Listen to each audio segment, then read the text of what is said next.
Okay. Good morning. Good morning. Yes. I have a question for you. How many of you have ever listened to a fairy tale? I see that most of you have. I remember myself laying aside my mom or dad and listening to beautiful stories about dragons, adventures of the third brother, or tale about three little kids. Actually, this one was my favorite, and I even got a video reading it with my mom. It was 17 years ago, and I want to share it with you.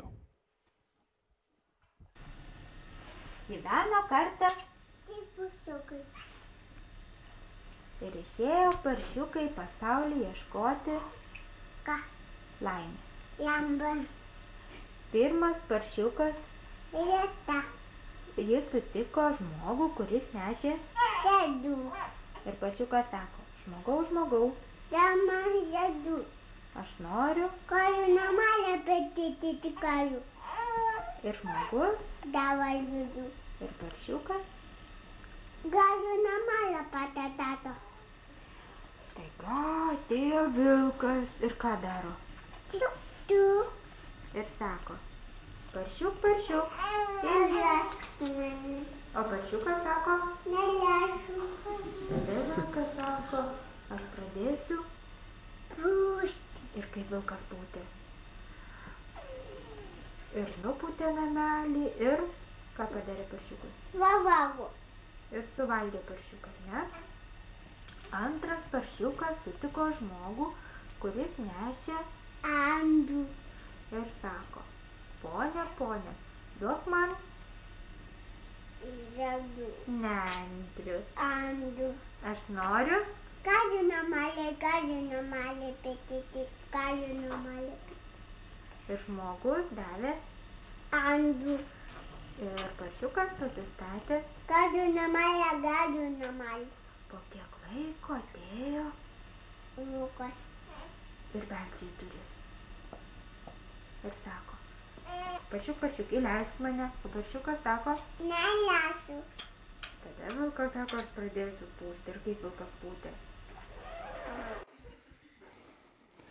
As you can see, I loved it so much, I knew every single word of this tale. Imagine that. What are tales? Tales are lessons and truths of life explained in a simple way. And have you ever wondered why parents read tales to the kids? Not because kids are stupid or something, but because tales are stories, they are alive, and while listening to them you can not only hear it, but feel and imagine it as well. Very often we grow up and we forget fairy tales we grew up with. We become too smart for them, and in general, we know everything already. Do we? There are many things we can learn through metaphors of fairy tales. Truth, sincerity, kindness, sacrifice, love, and many other values. Today, I want to tell you a fairy tale. A fairy tale about happiness. Once upon a time, when people were communicating without messenger and there weren't any TEDx talks in the cities, at the most beautiful valley in the world, there was a boy living. His name was Kiko. Kiko was like any other boy. Average height, average weight, brown hairs, blue eyes. Like any other boy, Kiko was talented at certain things and not so much at others. He was good at singing, but he was bad at running. He was bad at studying, but he was very good at sleeping. He was awful at cooking, but he was the best at eating. Like many other boys, Kiko knew many people in his valley, but only with few of them he was friends. That place he was living at was astonishing. Green valley surrounded by the magnificent mountains that you can see their tops silently resting above the clouds or blanket in snow. There were many waterfalls falling from the cliffs of the mountain and forming rivers down the valley where kids used to play during the hot summer days. Because the valley was quite big and there were living not so many people, everyone there had their own woods. No exception was Kiko. He had his own beautiful forest. And in the middle of that forest was his home of happiness. When Kiko was a little kid, forest was quite small, so Kiko was able to run there easily anytime he wanted. But time was passing by and forest was getting bigger. Even though Kiko was growing as well, Forrest did that much faster, leaving him behind in the race of growth. Because of that, teenager Kiko began to struggle reaching his home of happiness. Sometimes he would just get lost in the forest, and instead of reaching the home of happiness, he would go to the home of sadness, or even worse, home of anger. After a few years of teenage struggle, Kiko realized that if he wants to reach home of happiness easier, he needs to build a footpath there. He began to mark the trees and walk the same way every single time. And after a while, a small path has been built. And Kiko was able to go to the home of happiness with ease and without getting lost in the dense forest.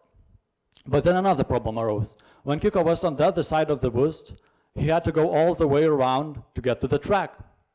You can imagine that it was quite a long journey to him, so he decided to build another footpath from the other side of the woods, and then two more from the left and the right side.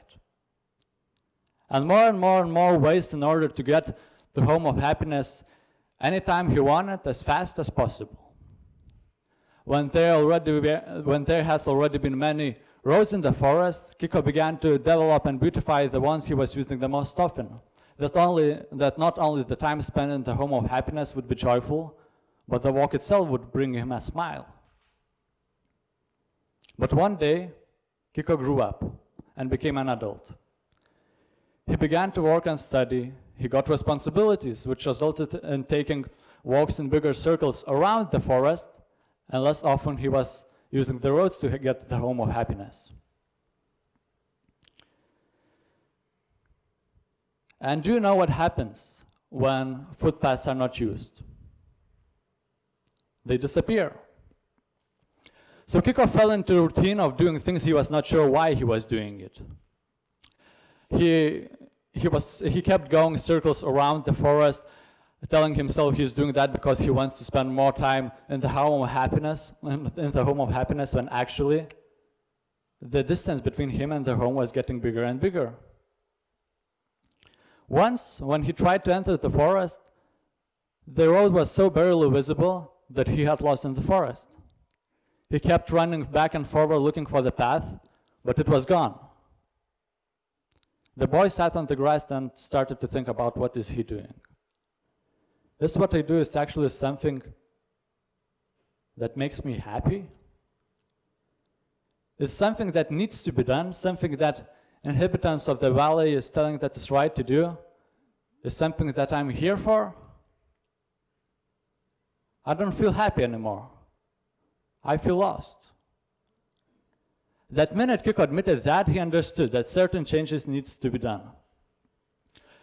He stopped walking circles around the forest and began to restore them one after another. It took some time for him, but yet it was easier to fix it than to build the new ones. He continued taking care of the roads, walking to the home of happiness, talking to the animals on the way there, and enjoying great time in the woods. And when he fulfilled himself with the joy, he began to help other people to take care of their forest and their roads to happy places. Each of us has our own forest and home of happiness inside there. And each of us is building footpaths to get there. Those paths, those roads can be anything. Hobby, sport, work, education, family, relationship, cooking, talking, traveling, coding, or even doing nothing. Each of us has our own way to get to the home of happiness. And it's natural that during the time, we live and forget particular ways and discover the new ones. For example, if one of the ways could be partying all night long in your 20s, probably in your 30s you will be more happy spending time with your family at home. And it's natural, it's okay. I have a question that each of you has to answer to yourself. What are your roads to the home of happiness? And do you take care of them, or just walking circles around? Thank you.